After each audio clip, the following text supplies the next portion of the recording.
Hi guys, and welcome back to my channel. I'm going to talk about my top 5 worst foundations I ever used for oily skin, because I do have oily skin, and my top 5 best foundations I've ever used for oily skin.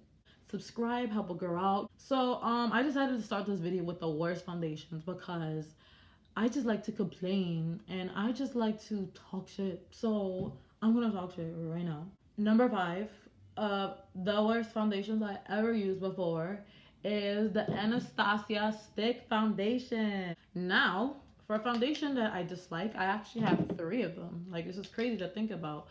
These retail for $25, so this is $75 right here. 25, 21, 25, $75 worth of foundation right here. I did actually like this foundation at first. This foundation for me was like my go-to foundation. Go-to in the sense where if I was late, if I didn't have enough time, if I wasn't in the mood to really do a full face, I would just, put this on my face, buff it out, do my eyebrows, and go. I'm gonna tell you why I don't like it, right? It transfers like mad. Like it transfers. And not every foundation is transfer proof. I get it. And with any foundation, I don't care what anyone says, with any one foundation, if you rub your face like that, it's gonna come off your thumb. However, in this case, I didn't rub my face. Like, it was more like a touch, and then you saw it on my thumb. Like, I didn't notice it because, all right, I'll be honest, like, I was type broke. I was a broke bitch.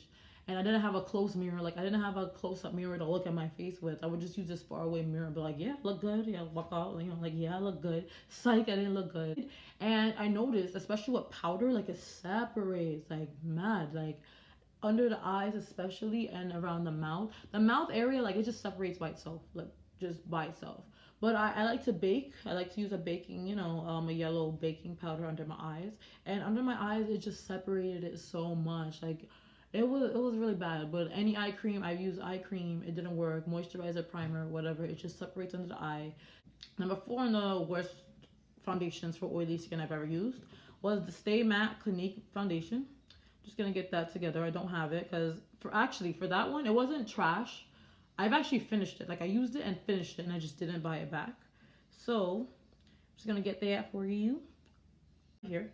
I'm gonna link the photos as well, so you don't have to really crane your neck if you don't see it. But this is the Stay Matte Oil-Free Makeup from Clinique. This retails for $26, and it comes out with a numerous amount of shades.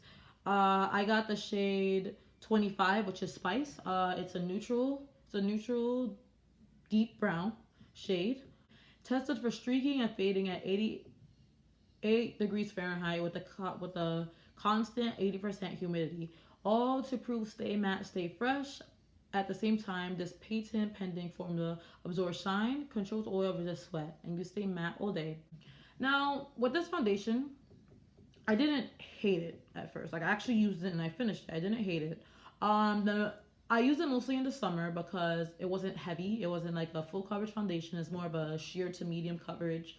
I would say I would compare it to like a BB cream. It had a BB cream feel, but it definitely wasn't a BB cream. Like, it doesn't have SPF. It didn't help with color correction, any of that stuff. But it was just like a very like lightweight foundation that you could use in the summer, on the go, that type of thing.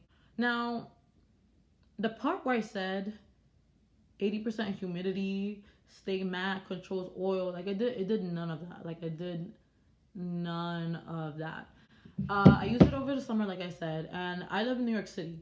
It's very humid here in New York City, very, very humid. And the summers, like, the summers definitely go into the 80s, it goes to the 90s. Not recently, it has been in the hundreds, but definitely 80s, 90s, and 70s. Definitely goes there. It did not help with sweat. Like, it's not sweat resistant like it says. Doesn't control the oil. Like, my whole face looked oily. It wasn't like just my T-zone. Like, my whole face looked oily with this. It didn't stay matte. It didn't do anything what it said. But for like oily skin, sis, you're not gonna like that foundation at all.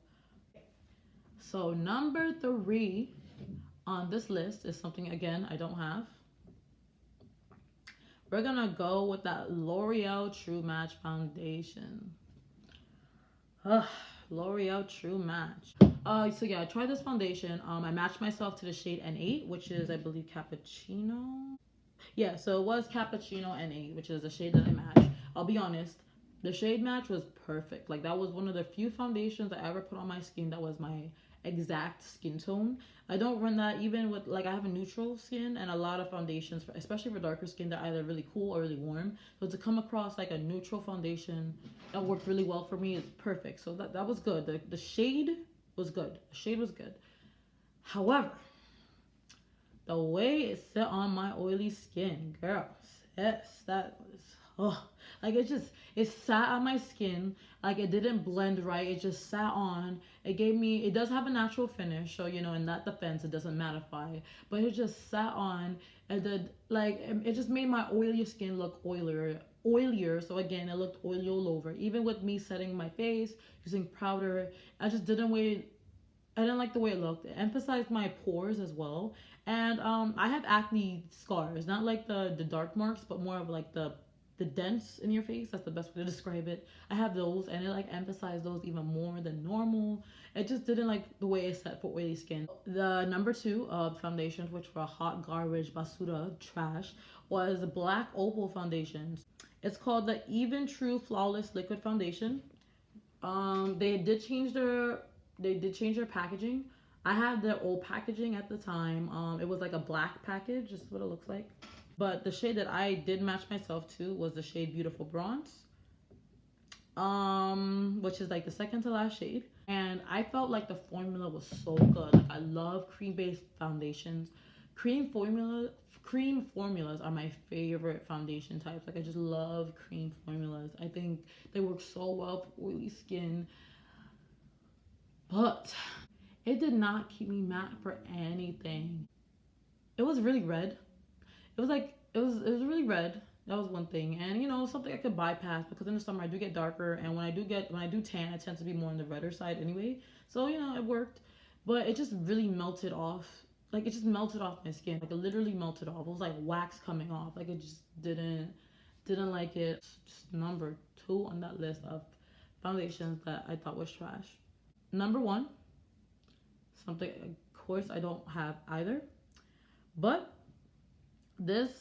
the worst foundation that I ever used for oily skin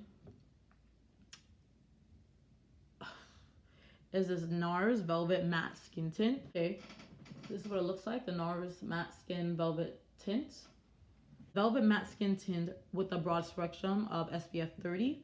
So oil-free, 12 global shades. So we're gonna stop right there. NARS, 12 global shades. How are you gonna put global and 12 in the same sentence? That doesn't make sense. You can't put global and 12 in the same sentence. Like 40 global shades, you know, that makes more sense. Like, I mean, pushing it 30 global shades makes sense, but 12? No. I'm being biased right now. We're gonna attack that later. What we are gonna talk about though is the fact that it just didn't mattify. Like, it really, oh my god, I just got so heated. It did not mattify the way I wanted it to at all. Aside, it like settled into every line I have, like with the primer, with the powder, it still settled into every line. Just like, look, it was like, you know, hey, let's look for lines on Justine's face, and it was just gonna settle there and make Justine an embarrassment, you know. And that's literally what it did. So it's just, with all that aside, that was just hot garbage, and I just wanted to get that out there, you know what I'm saying? Nars, like, I had to get that out there. All right, so we talked about our top five worst foundations ever for oily skin. So now I'm gonna talk about my 5 favorite foundations for oily skin. So number 2 on the list for foundations that work so well for oily skin, you know, it has to be up there. This Fenty girl. I use the shade 420. And I like this foundation along with the primer. Like, I use the Pro Matte Filter Primer as well. Them together like work so well with mattifying the skin. And I use my MAC Studio Fix powder on top because it does say it's self-setting, but my skin is just too oily. Like, I cannot survive without powder. I have to wear powder. So this is the powder that I use. I use the Studio Fix powder from MAC, and it works so well with this. Like, it works really well. 420 is a more neutral shade, so I felt the shade was true to skin. Girl, you gotta try this foundation for sure, this Fenty. We came across a lot of foundations, and I couldn't pick a solid number. No, I'm lying. I could pick a solid number one. I also have another honorable mention before I go to my number one favorite foundation. So this is another honorable mention. This is the Tarte Amazonian Clay Full Coverage Foundation. This is in the shade Deep Honey. So this is from Tarte, if I haven't mentioned before. So we're gonna read it. Provides a natural matte finish, and oil control for flawless longwear without clogging pores or sticking into lines, in a cake-free, comfortable formula. It's also good for sensitive skin. I've definitely tried this on sensitive skin, which is oily or has any rosacea, acne, things like that. It works really well for all those skin types. They also have SPF of 15, so you know, if you care about like sunscreen, if you want SPF, this is perfect for you. One of the few reasons why it's just not in my top 5 is because their shade range for darker skin, it kind of sucks. Like, I'll be honest. For me, I could only use it in the summer. Like, in the summer, this works bomb for, like, it helps with sweat. It definitely is sweat resistant. It definitely keeps you matte throughout the day, touch up the side. But I can't, like, in the winter, it's too dark for me. Deep Honey, it's too dark.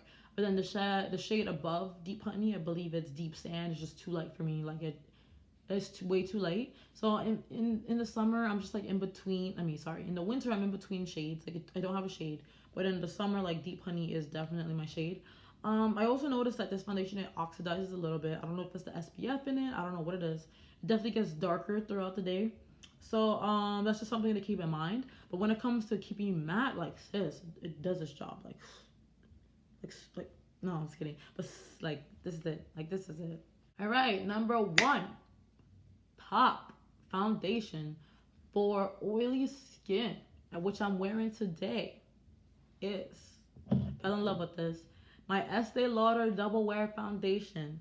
Now, it took me so long to buy this Double Wear Foundation. It took me so long to buy it because, to be honest, I'll be honest, like, I thought Estee Lauder was like an old lady Macy's brand. I thought it was the type of brand you get for free if you purchase a purse. Like, I didn't know Estee Lauder was like established. Very ignorant, right? Because Estee Lauder owns MAC. Estee Lauder owns Bobbi Brown. Estee Lauder owns Smashbox. Like, Estee Lauder is out there. And, you know, I didn't give Double Wear a chance, and I read all these good reviews about it. And then, you know, I finally got it at my job yesterday.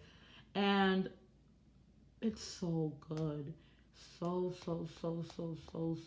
good for oily skin. Like, I have to read this. Long wear, proven 24-hour wear, medium to full coverage. It's not acnegenic. It doesn't clog pores. Dermatologist tested, oil controlling, fragrance free. This foundation is bomb. Like, why did it take me so long to use this foundation? It's so good. Like, even I had to touch up. I'll be honest, I had to touch up because my nose just gets way too oily. But I still look mattified. Like, I don't look, you know, like, too shiny. My forehead is not beaming at your, you know, screen. Like, I look mattified. If I'm not mistaken, I believe they have 40 shades. That could have been a gas. Let me just see. So they have 40 shades. Mad. Like, they have a lot of shades. They're also really blendable. And sandalwood is my shade. I use this sandalwood in 6W1. It works so well. It works really good with setting sprays. It works well with different powders. It works well with different concealers. Like, I just love this. Like, please, explain this. Yeah, it didn't settle into any of my lines. It didn't emphasize any of my pores. I only had to touch up once with this foundation. The coverage is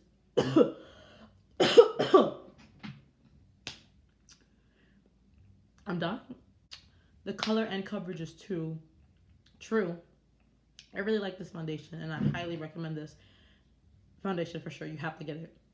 Oh yeah, also, I didn't mention the price. This retails for, I believe, $42. Yes, it retails for $42, and it's 1 ounce. And there we have it. Thank you for watching. That was my top 5 worst foundations I ever used and my top 5 favorite foundations I've used. If you like videos like this, if you like my personality, please let me know how it goes. And pretty soon I'm going to have more videos to talk about in the future. So thank you for watching, and I hope to hear from you guys soon. And I hope you guys watch some more videos from me, because my voice just cracked soon. Bye.